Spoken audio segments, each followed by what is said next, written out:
Hi friends, how are you? A very good morning. So today is 27th April. चलिए देखते हैं आज क्या था। एक तो ऑक्सीजन की कमी की वजह से बहुत डिजास्टर हुआ है। तो वी रियली प्रे कि सब ठीक हो जाए, बहुत जल्दी ठीक हो जाए।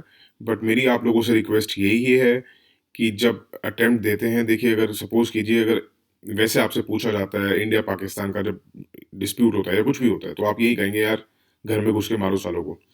बट आप जब आईएएस का एग्जाम दे रहे हैं ना, तो you have to be very very cautious while writing.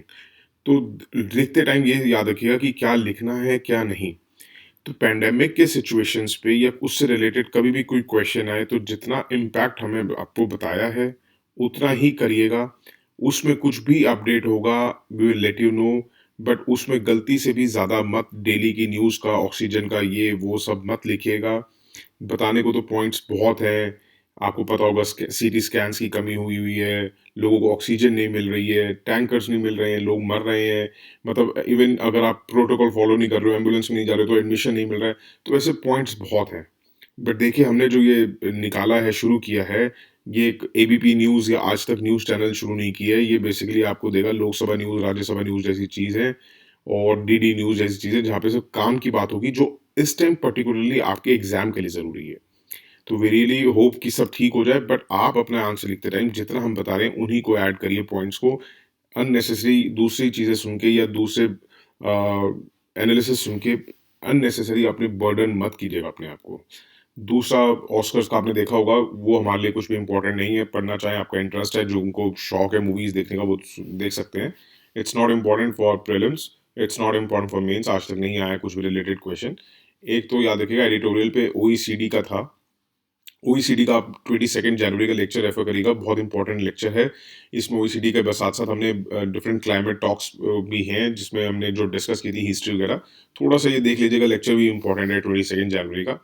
उसके बाद एक और एडिटोरियल डिस्कस करेंगे। उससे पहले हम देखते हैं पेज 10 पे डिफेंस प्रोडक्शन एक्ट, बहुत दिनों से आ रहा है न्यूज़ में। बट क्या था कि इतना जल्दी करके एकदम से पिक नहीं करते कोई भी चीज़ को यूपीएससी के लिए। बट अभी कॉन्टिन्यूसली चल रहा है, तो थोड़ा सा ज़्यादा देखने की जरूरत नहीं है। बस ये देख लीजिए डिफेंस प्रोडक्शन एक्ट किसका है, यूएसए का है।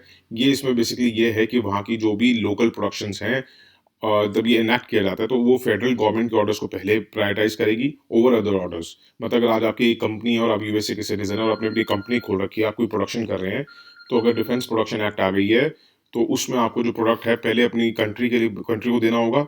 अगर वो कहते हैं, आपको अलाउ करते हैं, तो ही आप बाहर बेच सकते हैं, नहीं तो नहीं। नहीं तो आपको लोकल रिक्वायरमेंट ही पूरी करनी होगी। उसके बाद एक एडिटोरियल पे था, बहुत इंपॉर्टेंट आ जाता है ये, जो ग्लोबल मिनिमम टैक्स रेट को लेके था। जो यूएस ट्रेजरी सेक्रेटरी है, उन्होंने कहा है to move towards a global minimum tax rate. ये क्या है बेसिकली? ये बेसिकली एक कॉर्पोरेट टैक्स होगा। इसमें क्या होता है कि अगर कोई कंपनी दूसरी, अगर एक एग्जांपल देके समझाता हूँ, डेफिनेशन आप यहाँ से लिख लीजिएगा, समझ लीजिए एग्जांपल से।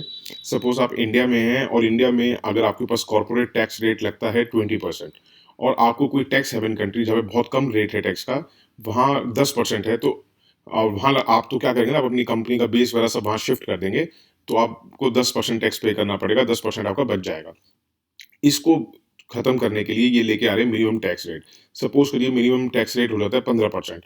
उसमें क्या होगा उस एवज में, कि अगर आप 10% वहां दे रहे हैं और ग्लोबल मिनिमम टैक्स रेट 15% है, तो 5% का जो डिफरेंस है वो आपको इंडिया को पे करना पड़ेगा, क्योंकि आप पेरेंट कंपनी आपकी इंडिया की है। ठीक है, आई थिंक आपको समझ आ गया होगा कि आपने जो 20 का बचाने के लिए 10 वाली कंट्री में गए थे, और अगर ग्लोबल मिनिमम टैक्स रेट आ जाता है 15%, तो आपको 5% अपनी कंट्री को भी पे करना पड़ेगा। That is all about global minimum tax rate. अब ये क्या है कि क्या हुआ था, ये अटेम्प्ट है एक रिवर्स करने का, जो 30 ईयर की रेस थी कि सबसे कम टैक्स किए जाते। बेसिकली क्या हुआ था, जब यूएसएसआर डिसइंटीग्रेट हुआ था, तो जो ईस्टर्न यूरोप की कंट्रीज थी, बहुत ज़्यादा वहाँ पे केओस क्रिएट हो गया था, इकोनॉमी डाउन आ गई थी। तो उन्होंने क्या किया था, अपने टैक्सेस को बहुत कम करना शुरू कर दिया था, ताकि वो एमएनसीज को अट्रैक्ट कर सकें कि आइए।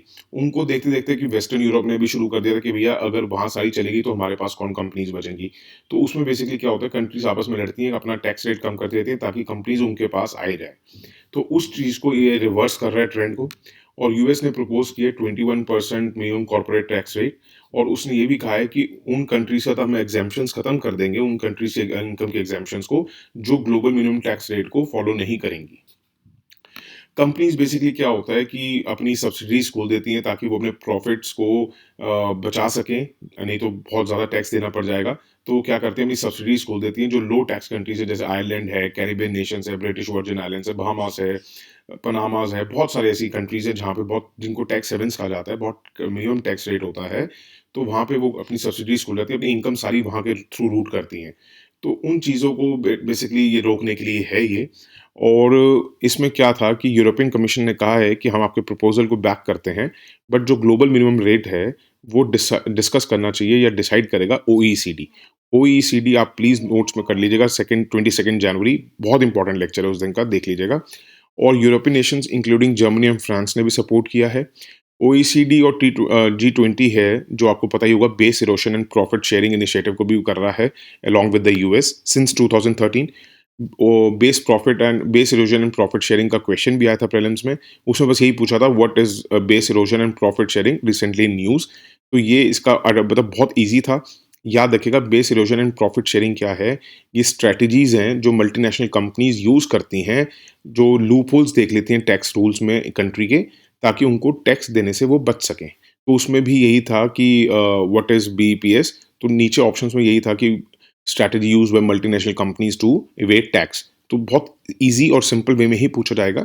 तो बेसिकली यही है base erosion and profit sharing, कि कैसे टैक्स में लूप होल्स निकाले जाएं और ताकि हम टैक्स देने से बच सकें, जैसे टैक्स हेवन में चले गए या जैसे भी चले गए।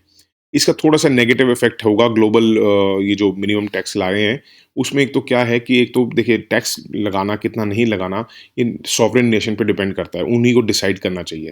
तो ये सॉवरेन फंक्शन है बेसिकली। और अगर हमें फिर ग्लोबली ये भी सुननी पड़ेगी, तो एक हमारा ये समझ सकते हैं ना कि ग्लोबल, हमें मतलब अपने टैक्सेस भी हम डिसाइड नहीं कर सकते, ठीक है? But government is open to participate and engage. मगर एक कहीं न कहीं एक सॉवरेनिटी पे एक स्टेप है कि उनकी सॉवरेनिटी को डाउन करने वाला, ठीक है?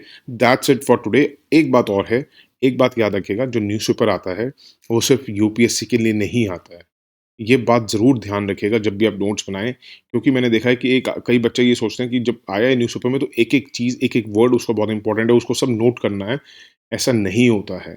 थिंक डिफरेंट हम इसलिए लाए हैं कि what to read and what not to read.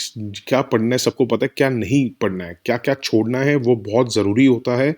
तो ऐसा मत करा करिए, इतने बल्की नोट्स आप कर लेते हैं, तभी आप लोग वहाँ पे जब अटेम्प्ट देने जाते हैं तो आपसे नहीं होता है। बहुत स्मार्टली रीड करना होता है। देखिए, बॉम्बे पहुँचना है तो आदमी पैदल भी जा सकता है, थक-हार के पता नहीं कितने महीने में पहुँचेगा और मरा हुआ पहुँचेगा, और प्लेन से भी जा सकता है। थोड़ा-सा स्मार्टली थिंक करिए। आपको जो हम करा रहे हैं, ऐसा नहीं है कि किसी के हम गलत कराएँगे, कोई हमारा कोई मोटिव ऐसा नहीं है।